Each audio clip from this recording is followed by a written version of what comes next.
Hello, I'm James Ezimoha. Welcome to African News, where we bring you the latest updates from across the African continent. Let's dive in. The U.S. pledges more than $1 billion in humanitarian aid for people displaced by drought and flood insecurity in Africa.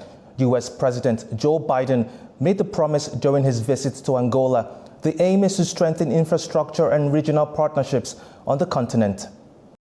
It's the first time a sitting U.S. president has visited Angola, and Joe Biden has pledged a lasting support on Africa's own terms. Speaking at Angola's National Slavery Museum, he says America will provide funds for humanitarian aid. The United States continues to be the world's largest provider of humanitarian aid and development assistance. And that's going to increase. You know, that's the right thing for the wealthiest nation in the world to do. And today, I'm announcing over $1 billion in new humanitarian support for Africans displaced from homes by historic droughts and food insecurity. Biden praised President João Lourenço's leadership in conflict mediation and Angola's stance against Russia's invasion of Ukraine. The partnership between Angola and the United States also extends to supporting peace and security in this region and beyond. President Lourenço, I want to thank him for his leadership in mediation and regional conflicts. I also want to thank him for Angola speaking out against Russia's unprovoked war against Ukraine. It matters. It matters when leaders speak out. Biden also visited the Lobito Corridor, a U.S.-backed initiative to connect Angola to neighboring countries with a transcontinental railway. The project aims to facilitate the export of critical minerals and boost trade. It's called the Lobito Corridor. We're building railroad lines from Angola to the port of Lobito in Zambia and the DRC, and ultimately all the way to the Atlantic, from the Atlantic Ocean to the Indian Ocean. It'll be the first transcontinental railroad in Africa and the biggest American rail investment outside of America. I really mean it. Biden's visit to Angola marks an historic step in strengthening U.S.-Africa relations, looking at helping to build economic growth and humanitarian support. For more on the U.S. president's visit to Africa, we turn to our correspondent, Chris Okamringa in Kinshasa. U.S. President Joe Biden is in the Angolan capital of Luanda to fulfill a promise he made 2 years ago to increase American trade and investments in Africa. The major highlight of his trip is a visit to the Lobito Corridor, a 1,300-kilometer railway that will be funded by the U.S. and European countries. The railway line will transport critical minerals like copper and cobalt from the Democratic Republic of Congo and Zambia to Europe and the U.S. once it's completed. The minerals are essential for making batteries for electric vehicles, a sector that has been dominated by China for years. Analysts consider the railway project as America's move to counter China's growing influence in Africa. In 2013, China surpassed the U.S. to become Africa's largest trading partner. The Biden administration has already committed $4 billion towards the project. The first phase of rehabilitating the track between Angola and the DRC border is already complete. Officials are now working on the second phase of the project. President Biden said the future of the world is in Africa while meeting his Angolan counterpart, João Lourenço. The funding of the railway project comes a month before President Biden leaves office for Donald Trump, who won the election with a promise to put America first. Officials say the project will connect Africa's Indian Ocean coast and the Atlantic port once it's completed by the end of the decade. U.S. President Joe Biden's visit to Angola is the first time a sitting president has visited sub-Saharan Africa since 2015. Chris Okamringa for AnewZ in Kinshasa, Democratic Republic of Congo. Guinea-Bissau and Azerbaijan hope to strengthen their diplomatic relationship. Foreign ministers of the two countries met in Baku to discuss bilateral cooperation. During the meeting with his Azerbaijani counterpart, Ceyhun Bayramov, Guinea-Bissau's Foreign Minister Carlos Pinto Pereira said 7 members of his delegation previously studied in Azerbaijan. The ministers discussed prospects of increasing mutual contacts, developing legal basis of collaboration, and the exchange of experiences between the two countries. As we know, we have also some minerals in our country.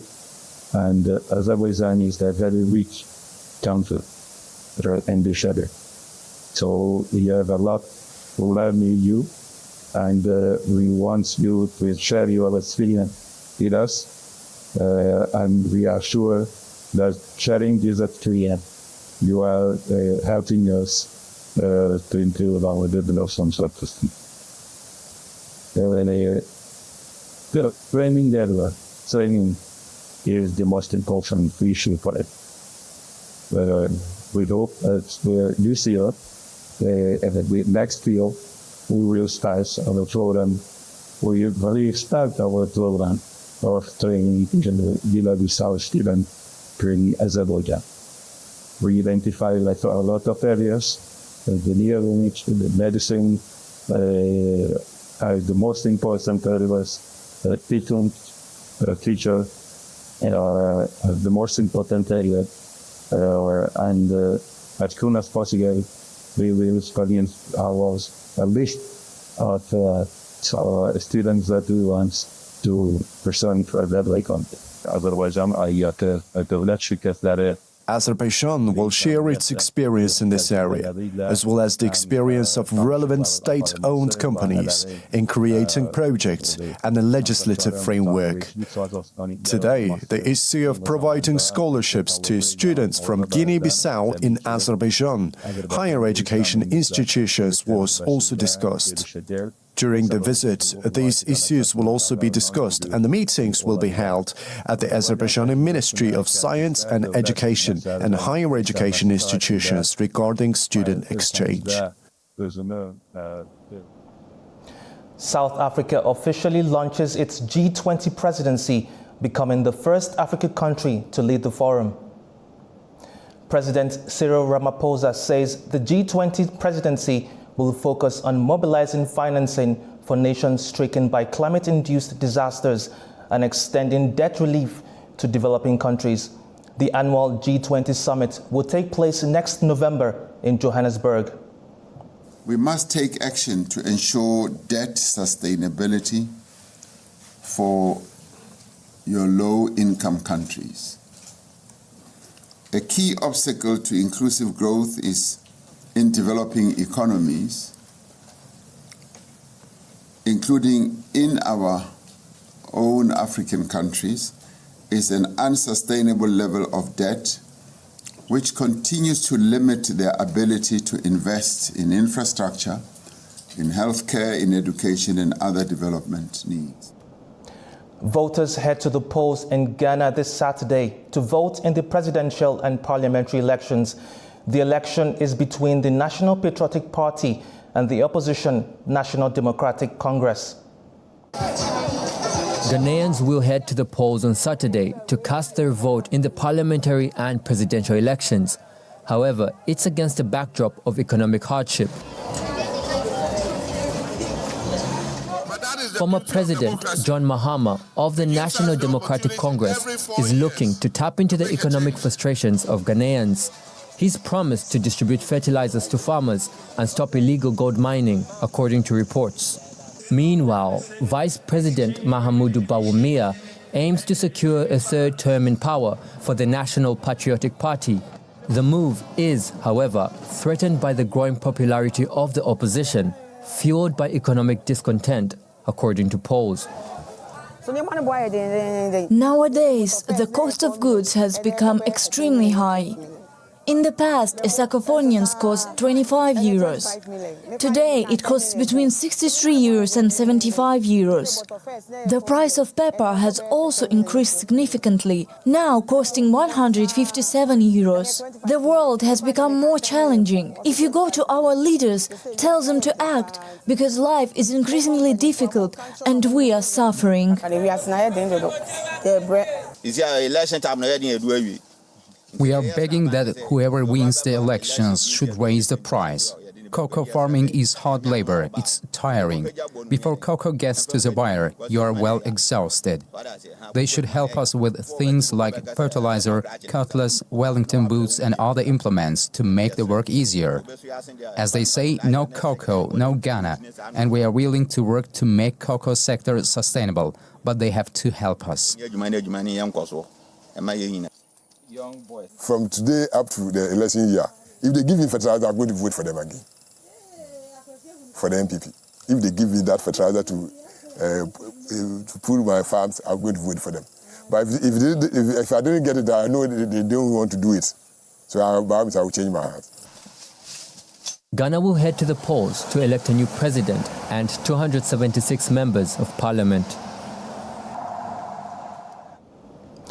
Fighting resumed in eastern Congo on Monday, violating another ceasefire agreement, according to the M23 rebel group and Congolese army.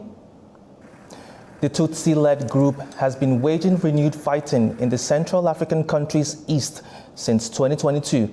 The Internal Displacement Monitoring Center says more than 2 million people have experienced internal displacement this year. There are around 5.6 million internally displaced in total.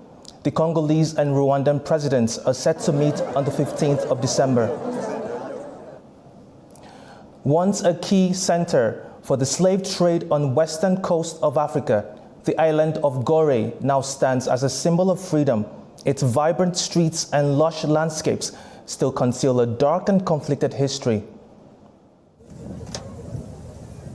The island of Gorée, just off the coast of Senegal, looks like a paradise with its lush landscapes touched by the deep blue of the Atlantic. But beneath its beauty lies a dark history of slavery that is impossible to forget. Today, it stands not only as the reminder of that history, but as a symbol of fight for freedom. Once a key transit point in the transatlantic slave trade, Gorée was occupied by Portugal, the Netherlands, Britain and France over the centuries. Statistics show that at least 20 million men, women and children passed through its shores, with 5 million dying on these islands. The island became a gateway where millions were transported to forced labor and suffering. But if you try to compare all West African coasts, we can see from Gorée we had the coast more closer to America. And the second reason, as an island, when they brought captives, they couldn't escape. Any European nations based here used to build up a kind of fortification. It was the French one, yeah. And they have all this to defend the island. It was so strategical because from Gorée, that must help them to make a control all along of the West African coast. Today, Gorée stands as a powerful symbol of the fight for freedom. Each year, on December 2nd, the world reflects on this history on the International Day for the Abolition of Slavery. That's all for today on Africa News. Thank you for watching and stay tuned.